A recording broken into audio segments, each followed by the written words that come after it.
Super singer சரண்ராஜா அவர்களை பற்றி நம்ம எல்லோருக்குமே தெரியும். அவர் ரன்னர் அப் ஆகியிருந்தாருன்றதும்.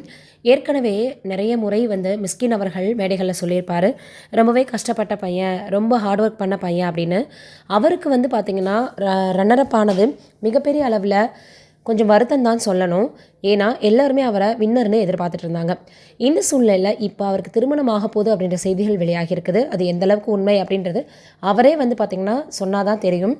ஏன்னா அவங்களுடைய அம்மா ரொம்ப கஷ்டப்பட்ட காலத்தில், உடல்நிலை சரியில்லாத காலத்தில் வீட்டில் இருக்க எல்லா வேலைகளுமே அவரே செஞ்சுருக்காரு, நல்லா பார்த்துக்கிட்டாரு அப்படின்னு அவங்க அம்மா சொல்லியிருந்தாங்க. இந்த சூழலில் இப்போ சரண்ராஜா அவர்களுக்கு திருமணமாக போகுது அப்படின்னு செய்திகள் வெளியாகி இருக்குது.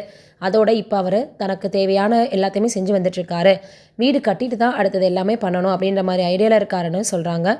இந்த சூழ்நிலையில் இப்போ சரண்ராஜா அவர்களுக்கு சீக்கிரமே திருமணமாக போகுது அப்படின்ற செய்திகள் மட்டும் வெளியாகி இருக்குது. இதை எல்லோருமே பார்த்திங்கன்னா வாழ்த்துக்களை தெரிவித்து வந்துட்டுருக்காங்க.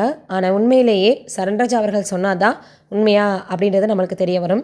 இந்த சூழ்நிலையில் சரண்ராஜா அவர்களைப் போல திறமை வாய்ந்த ஆட்களை பார்க்குறது ரொம்பவே கடினம் அப்படின்ற மாதிரி பலரும் சொல்லி வராங்க. அதுவும் இந்த காலகட்டத்தில்.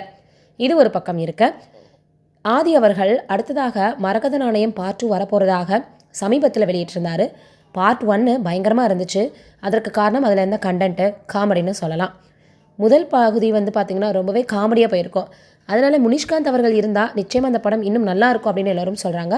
பிரியா பவானி சங்கர் கூட இதில் முக்கியமான ஒரு கேரக்டரில் நடிக்க போகிறாங்களாம். அதனால் தொடர்ந்து எல்லோருமே என்ன சொல்லி வந்துட்டுருக்காங்க அப்படின்னு பார்க்கும்போது, மரகத நாணயம் பார்ட் 2 வந்தால் நல்லாயிருக்கும். 9 இயர்ஸ்க்கு அப்புறமா இது மறுபடியும் வரப்போகுது அப்படின்ற செய்திகள் ரசிகர்களுக்கு ரொம்பவே ஷாக்காக இருக்குது. மட்டும் இல்லாமல் சந்தோஷமாகவும் இருக்குது. தொடர்ந்து எல்லோருமே எப்போ அந்த திரைப்படம் வெளியாகும் அப்படின்னு எதிர்பார்த்துட்ருக்காங்க. காரணம் அதில் இருக்கக்கூடிய கதை தான். இப்போது இது வேறு மாதிரி இருக்குமா, இல்லை அதே கதையிலேயே பார்ட் 2வாக இருக்குமா அப்படின்றத நம்ம வெயிட் பண்ணி தான் பார்க்கணும். நீங்கள் என்ன நினைக்கிறீங்க இதை பற்றி அப்படின்றத மறக்காமல் கீழே இருக்கக்கூடிய கமெண்ட்டில் சொல்லுங்கள்.